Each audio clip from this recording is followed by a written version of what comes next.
Okay. Hi everyone, welcome to my channel. I'm Miss T Lindo. I'm here to talk about everything all aesthetics and dermatology related. Please remember to like, share and subscribe, and let's get into this video. So this video is basically going to be about my experiences with dermal fillers. So the first time I got my fillers done was this year, and it was in April, and then the second time I had it done was in June, so quite close together. I'm basically going to talk about my experiences in April and June with my filler and how it was for me. I'm not against fillers at all. I think it's actually a really innovative treatment that can enhance the look of your face, add volume to areas that, you know, you may be insecure about, or maybe you've had an accident or something and, you know, you just want your face to look a bit more symmetrical. I don't see any problem with having fillers done as long as they're done professionally and correctly. Dermal fillers are often made up of something called hyaluronic acid. This is a natural sugar that your body does produce. Hyaluronic acid nowadays is found in products such as moisturizers and serums.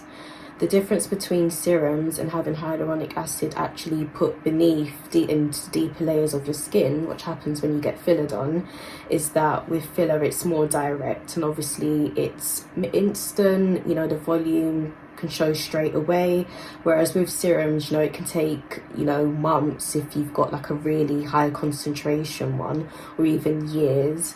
If you're having filler put in sort of direct, it's going straight to the targeted area but in the deeper layers of the skin, which serums can't reach. I'll do another video on that. It's right in there where it needs to be with the cells so that it can hold on to the water and basically give you that immediate look that you are looking for.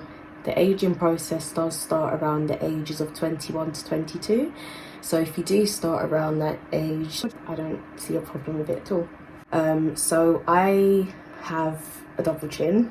I have a little pocket of fat right here. I've done treatments in the past, non-surgical treatments, to basically try and help me with that, and I had no joy. So basically I decided to get some fillers done. The clips I'm going to insert into this video was actually filmed, you know, a few months back, starting from around April this year. So it has been quite a while. Do bear in mind that filler can last up to 12 months. I was aiming for a slimmer lower third. When I talk about lower third, I'm talking about the lower third of the face. So the first time I had my fillers done, I had 1 milliliter put into my chin to make this area look a bit longer. And then the second time I had Botox in my masseters, which is here in your jaw, so your chewing muscles. And then I also had another milliliter added to my chin. The aim of this was to make the lower third look slimmer, more contoured, and a bit more sort of strawberry-like because I have a round face, and also to try and reduce the look of my double chin. That was the actual main purpose of me having the filler done. My double chin is something that's bothered me for a while. It started back a few years ago when I actually was like a size 8. So I was sort of really slim in shape, and then I just had this little pocket of fat collecting here. Something really important to consider is that double chins can be genetic, and I do believe that's where mine's stemming from, as it does run with the females in my family, so it is hereditary. I don't know if I will get fillers done again as such to try and reduce that. It may be best to consider something like a surgical technique. That's something I'll figure out in my own time. I do think it has helped, but obviously it didn't help entirely with me lifting this area. So I could have had filler put into my jawline, but due to the amount of fat that I actually carry in the lower third of my face, I would have needed a lot of filler, and the amount of filler that I probably would have needed, I would have ended up looking like some of the mask, which is what we don't want to look like. So initially when I started, I had 1 milliliter put in, and then as you do swell after you get it done, I waited a few months, I think around 2 months or so, and then afterwards you know, if I wasn't happy with the result or whatever, then it was agreed that I could go back, which is what I did do. So altogether I have about 2 milliliters of dermal filler in here. The filler that we did use, it's not a mainstream filler, it's actually something called eptq. Long story short, it's basically like a lower version to juvederm. I'm trying to think of the best way to say it. That's what I had put in. When I first got it done, it did swell. It swelled for like a few days, and I actually preferred that look. But as filler does, it's, you know, water soluble, and I do drink a lot of water, so the more water I was consuming and how my body basically reacted and broke it down, the ball that formed and the swelling, it went quite quickly. So if I press it now, I can still feel it, but it's basically not hard. It just feels a bit like a fatty area, if that makes sense. Okay, so when I found my esthetician, I actually found her via Instagram, where a lot of us, you know, do get information on products and services nowadays. So I saw her page. I also saw a few reviews on her as well from other influencers and content creators, and through that I basically started to do my research to, you know, see whether this person was the right person for me to do my fillers. It's a procedure where, you know, it is non-surgical, but you do want to make sure that the person who is basically messing around with your face, so to speak, knows what they're doing. The prices were quite attractive as well, so I just ended up choosing her. So I travelled around an hour away from where I live to get the procedure done. I done some background research into this esthetician, and I've seen that she'd been practicing for over 6 years, I believe. And she's also qualified in the areas that I was looking for specifically. So upon realising that, I basically got in contact with her, asked her some questions, as well as I do use my retinoids. So I kind of wanted to ensure that she knew, you know, whether it was safe to go ahead, considering the fact that I use retinoids or not, and she was aware of this. And then we basically decided that I could come down for my appointment when it was time. So I booked an initial appointment. It was out of London, so I travelled around an hour or so. One thing I will say was that when I did go to the appointment, the atypical things that you would expect a doctor or a nurse to do, maybe some other estheticians do it as well, was I didn't actually have a detailed consultation. So I never filled out any paper forms of my medical history, for her to, you know, understand possible contraindications or contractions. So that's something you do want to look out for. I was quite lucky in that sense, as nothing went wrong. But I think that's why when it comes to things like this, fillers, etc., you want to make sure that it's a doctor or a nurse doing it. I have more respect for these professionals. Not to say that all estheticians are, you know, bad in itself, but I feel like with doctors and nurses, you know, they have the degree, they've been practicing for many years, they're aware of, you know, layers of the skin, important blood vessels and veins and stuff like that. And I think it's really important to know, you know, they've, you know, spent money and years perfecting their craft.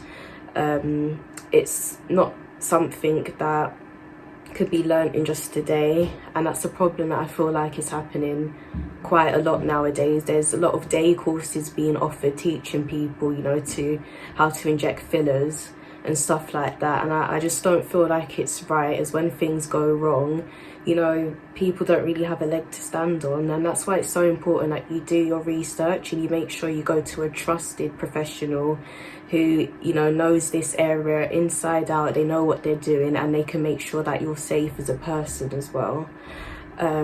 It's also easier if the person giving you your treatment can prescribe, in case, you know, something does happen to go wrong and, you know, you do need alternative treatment to maybe reduce infection, for example. It's just something to consider, and it's quite important. Yeah, so I'll do a much detailed video on that in the future. Please leave a comment and let me know if that's something you'd like to hear more about. And now I begin to insert some clips of my experience of having my fillers done, and I hope you enjoy.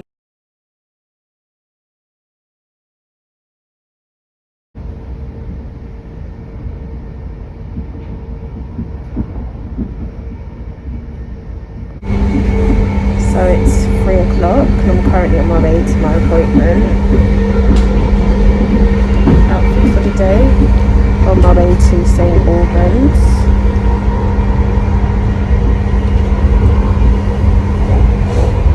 So this is before. Level this bit out.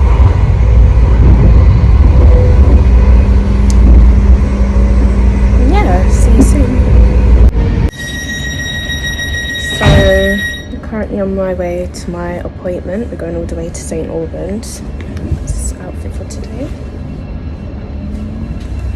I'm feeling a little bit nervous, a little bit anxious. First time getting this done, but we'll see how it goes. I'm trying to stay positive. I've got some really wise words from some friends as well. So hopefully it should all be okay. I've got a nice view.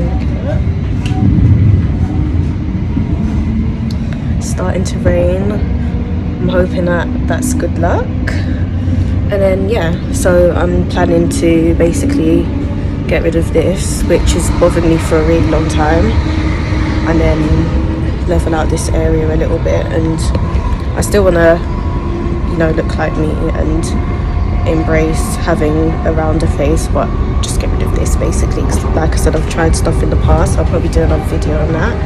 And they've not worked the best for me, and this train smells quite bad, so can't wait to get off. And yeah, see you guys soon. The next station is St. Albans City, our final destination. One more stop. Radlett.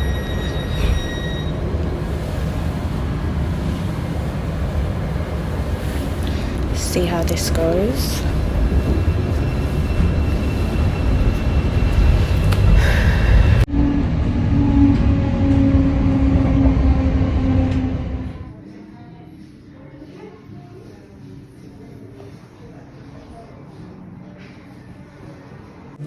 Right, so what we're going to aim to do is clean the area. So find the midpoint of your face. Should I draw?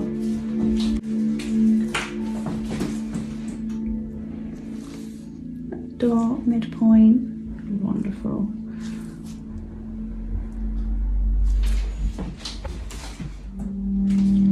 Comfortable? Have you got able? You got a ball. Yeah.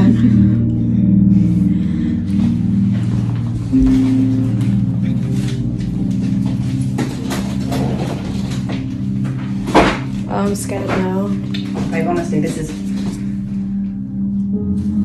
right. Scratch. Done. Put it in.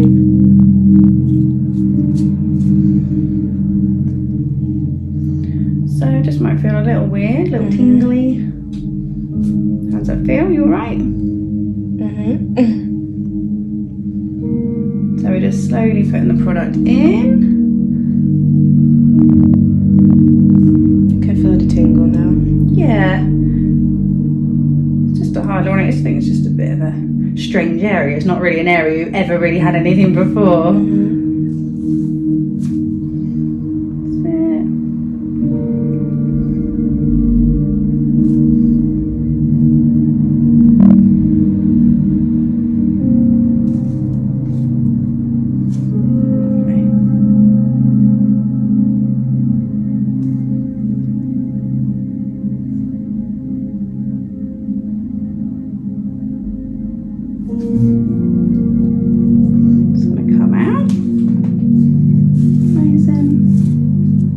Wasn't so bad. Okay.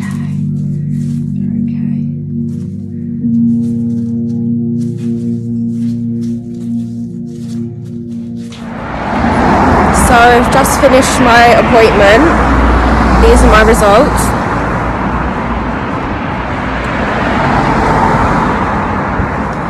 So the chin is still visible a tiny bit. We decided that the best thing to do was to have it as a process, so just go little by little. So I only done 1 mil today, which I think is fair. I do want something quite nice, quite tasteful. I don't want to look exaggerated. I want to look basically like, kind of like I've had nothing done, but I have like a natural contour kind of thing. Anyway, so we done our 1 mil. I have a little bit of a chin now and a tiny bit of a lift. I am walking, so I can show you better once I've gotten in. But yeah, these are my results. So I'm just on my way to the station now, and then I'll run into Superdrug and get some arnica cream to prevent bruising and stuff. But yeah, this is what it is. So again, I've only used 1 mil today. We didn't want to go crazy overboard, because I think it's quite easy to go overboard when you get fillers done and you see a result, and I decide to add more and then not be happy with your result or just look really crazy. Like, I didn't want it to be crazy noticeable where people can, you know, kind of tell that I've had something done. So yeah, for now I'm quite happy. It needs to settle. I'm gonna go home and, you know, massage it into place basically, and try to not sleep with my face in the pillow tonight. And then yeah, so that's it really. Cute. See you guys soon.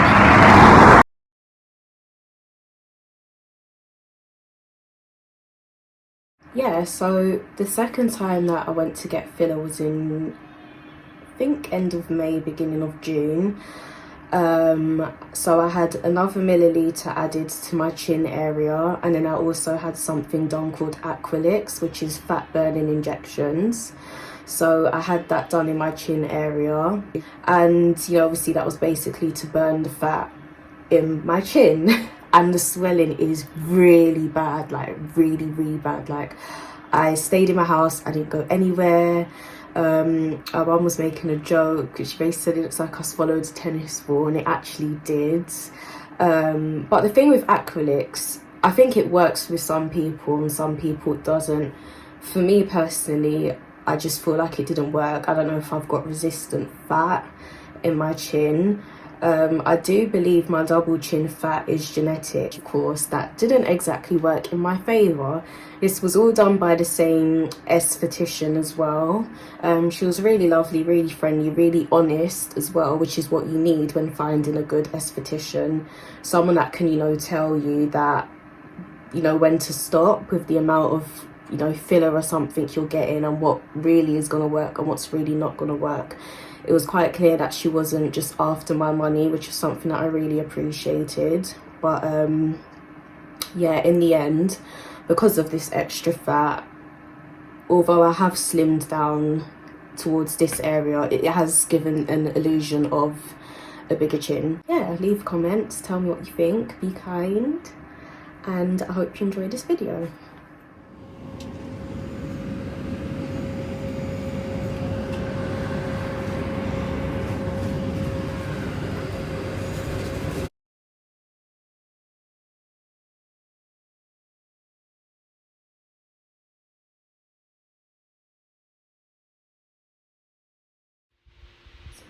Overall, I'll say my experience was quite good.